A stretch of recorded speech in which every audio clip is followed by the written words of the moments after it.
Craig Sr., a matter of fact. A matter of fact, Craig Sr.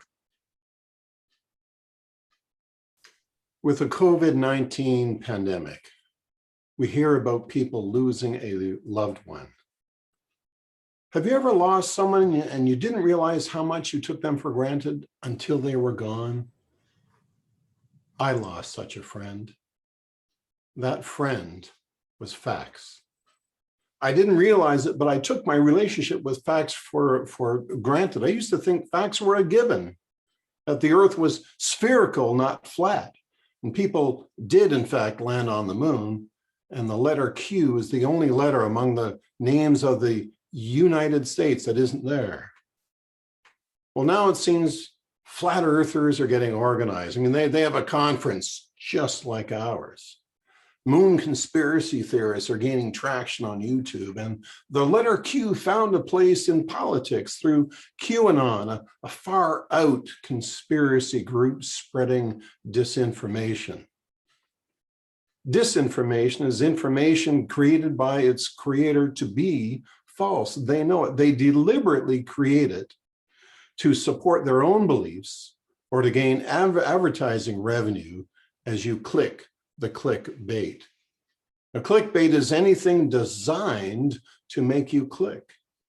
Like a salmon after a fly, you see it and your emotions are triggered. You don't fact check, you leap out of the rushing waters of the internet, confirmation bias, a story confirming what I already believe, yes. And then you share it with your friends because you think it's true.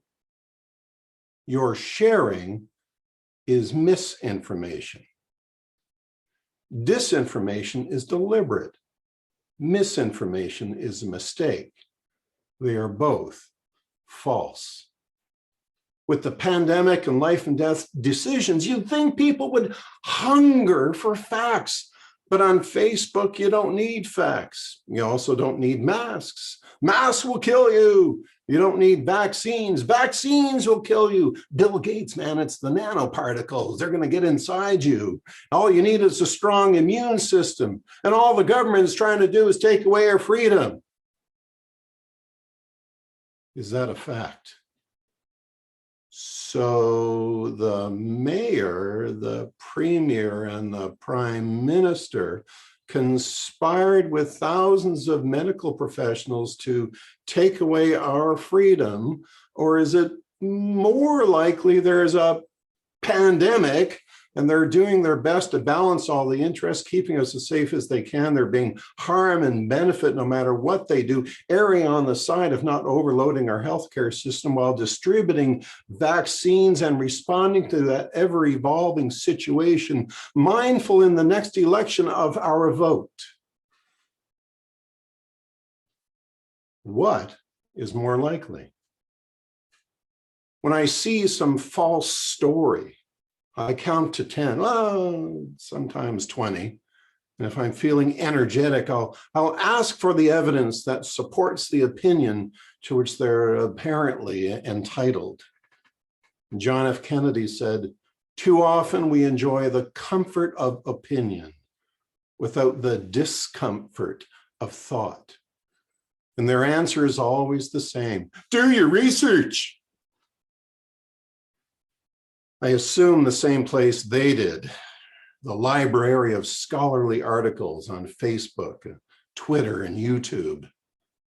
The thing about real research is real scientists freely share their information because they want you to test and repeat their findings or prove them wrong because it gets them to better information faster. So I go away and I look for fact-based evidence. It usually takes 1-2 minutes to find something reasonably credible. And I bring it back and here's my evidence. And their answer is always the same: silence. Or their body of evidence is a collection of false information or opinion stuff. And many falsehoods do not make a truth. The next day, they're back at it, posting the same junk. So I asked my son, Brandon, what he thought of all this stuff. He said, oh yeah, I read the posts. I don't comment. I do read the comments, and it's mayhem. And right next to their crazy comment is their name for all the world to see. That's my boy. Amid that mayhem, I've come to realize that my fact checking is a waste of time. My wanting to be more helpful isn't helping and isn't wanted in a world without integrity. Stephen L. Carter